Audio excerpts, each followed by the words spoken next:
Ever wondered why your blog is not driving traffic like it used to?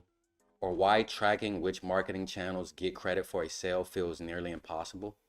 You're not alone in that. In today's video, we'll explore how digital marketing has evolved over the years, from the rise of blogging in the early 2000s to the omnipresent strategies of 2025. We'll go into the evolution of blogging as a marketing tool from the early 2000s until present day, and why blogs shifted from being traffic magnets to engagement powerhouses.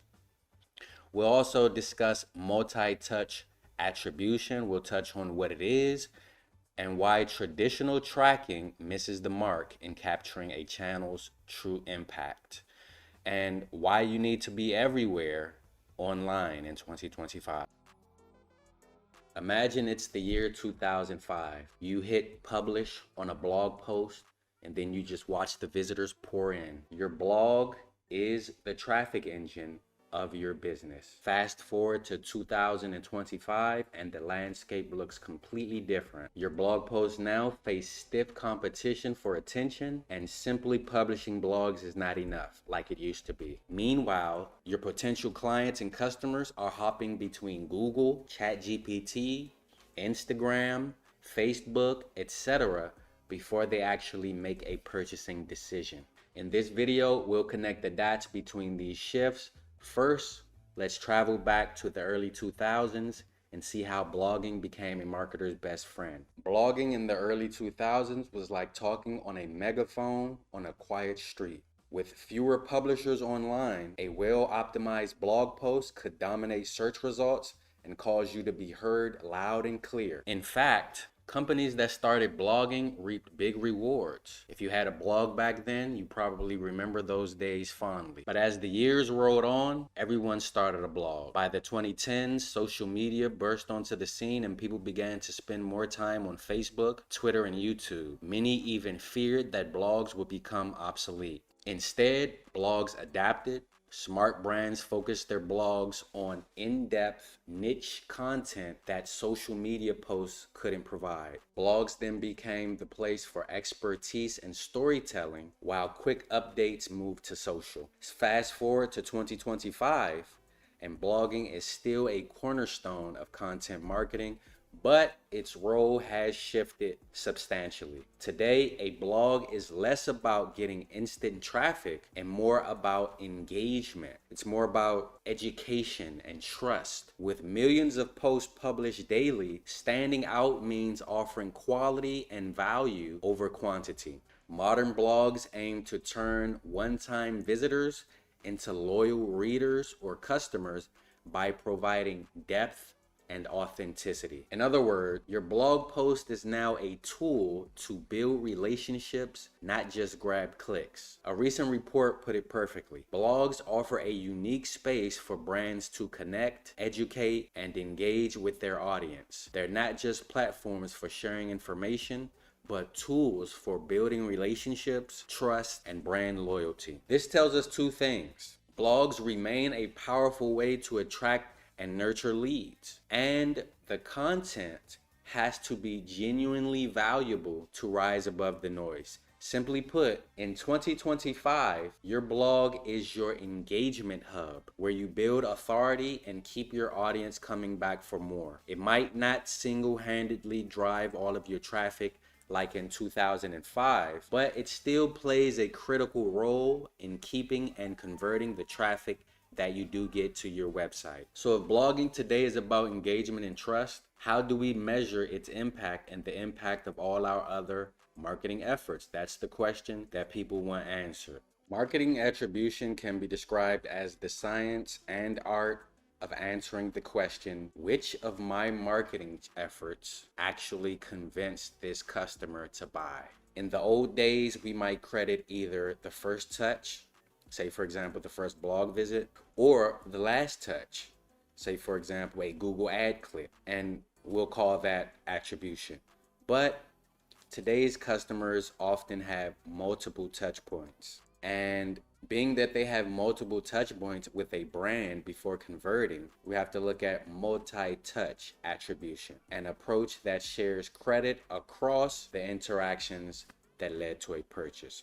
For example, imagine a single customer's journey. They first find your site through a Google search, and then later through searches on ChatGPT, and then later they might look at your social media, and finally they'll go directly to your website and make a purchase. Multi-touch attribution tries to assign partial credit to each of these touches instead of just one. And that would sound ideal, right? Because it gives a more complete picture than single touch. However, even with multi-touch models, attribution is tricky in 2025. The reason for that is because traditional tracking methods have huge blind spots. Many attribution models oversimplify the customer journey and fail to capture its true complexity. There are many reasons for this. For example, not every interaction can be even seen by your analysis tools. Think about, for example, a word of mouth recommendation or a private chat between a customer and their friend about your business or product. Traditional tracking can't see that. As one article noted, the traditional tracking methods fail to capture the impact of the private conversation on the customer's decision. Marketers are left with incomplete data and are unable to accurately measure the success of their campaigns. These invisible interactions, often called the dark funnel, leave marketers with incomplete data. In our example journey, if our customer was also influenced by a friend's WhatsApp message praising your product, that influence is essentially invisible to your tracking. And this goes back to the point that customer journeys are not linear or uniform. And external factors like, for example, sudden news or a competitor's sale can influence a purchase. Traditional models don't account for those external influences, potentially giving credit to the wrong channel just because it was visible. The bottom line is, many tracking methods fail to capture the full impact of each marketing channel on a sale. One method that I recommend is a post-purchase form where you can simply ask your customer how they heard about your brand. Those aren't perfect either because people often forget where they actually first saw you, but it's a good starting point. So should we give up on attribution since it's not perfect? Absolutely not. It's still crucial to measure what we can. The key is to use the right tools and stay aware of limitations. Modern analytics platforms try to help. For example, GA4 introduced more robust cross-channel attribution than Universal Analytics had. And there are also many dedicated attribution tools that you could choose from. So the next question is, how do we make sure our audiences even encounter all of this content that we're creating? In 2025, one of the keys to marketing success is omnipresence, having your brand present across the channels your customers frequent. Now, omnipresence does not mean literally everywhere, because that would be impossible, especially due to budget constraints. But it does mean strategically covering the major touch points where your customer is likely to be. I suggest starting with SEO and digital PR. Why? Because search is still king for discovery. And even large language models like ChatGPT and Perplexity, where do they look? They look on search engines for a lot of their information. Simply investing in a press release and other forms of digital PR can help you substantially and significantly when it comes to making your brand visible in AI searches. It also makes sense to invest in content and SEO for the queries that your audience is searching. For the purposes of AI search, you want to make sure to make it clear what your company does and who you do it for. This way, AI is more likely to recommend your brand for those relevant queries. Ambiguity is your greatest enemy when it comes to AI search.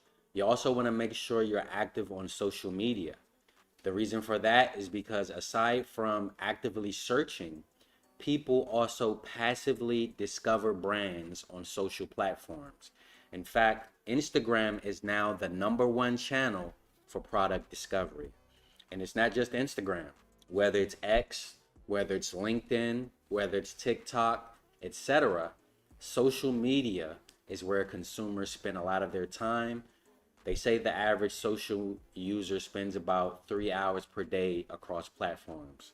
So if your brand constantly and consistently shows up with valuable, engaging content in their feed, you build familiarity. And as you build that familiarity over time, they're going to trust your brand more. They're going to look at you as the expert in that particular field.